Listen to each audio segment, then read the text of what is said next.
महापंडित रावण की लंका का नाश क्यों हुआ था?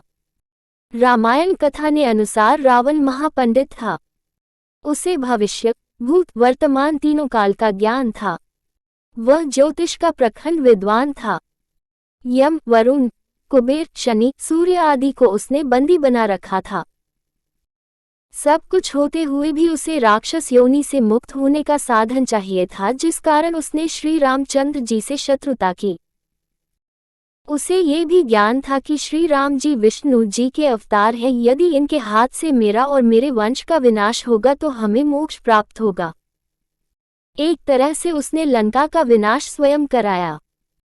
एक लोकोक्ति कथा के अनुसार उसने अपनी बहन सूर्पनखा का विवाह एक राजकुमार से करा दिया।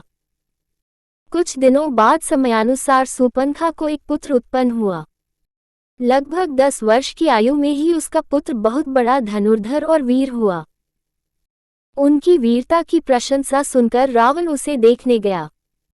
रावण उसे अपनी गोद में प्रेम पूर्वक बिठाकर प्यार कर रहा था कि अचानक वह बालक हंसकर बोला, मामा जी, ये आपके 20 हाथ और 10 सिर अच्छे नहीं लग रहे हैं।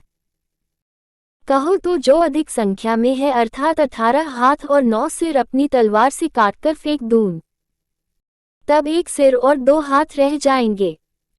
अपने भांजे के मुख से ऐसा उच्चारण सुनकर रावण क्रोध से आग बबूला हो गया।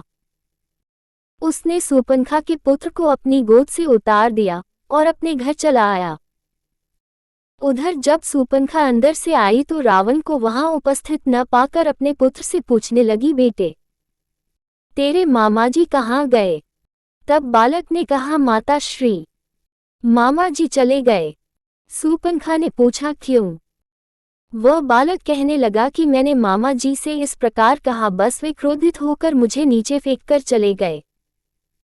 इतना सुनते ही सूर्पनखा के मन में कई तरह की आशंकाएं उठने लगी। उसने अपने पुत्र से कहा, बेटे, तुम्हें इस तरह की बातें नहीं करनी चाहिए थी। अब कोई न कोई अनर्थ होकर रहेगा। तेरे मामाजी बहुत ही क्रोधी स्वभाव के हैं।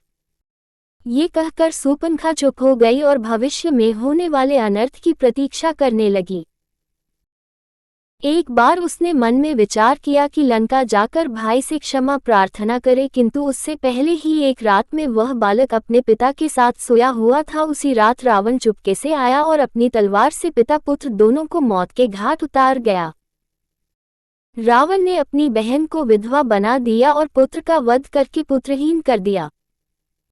सूर्पनखा बहुत रोई तड़पी और अंत में ये प्रतिज्ञा की कि हे रावण, तूने ज्ञानवान होकर भी अज्ञानियों जैसा कार्य किया।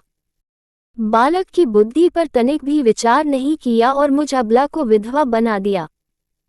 मेरा पुत्र भी छीन लिया।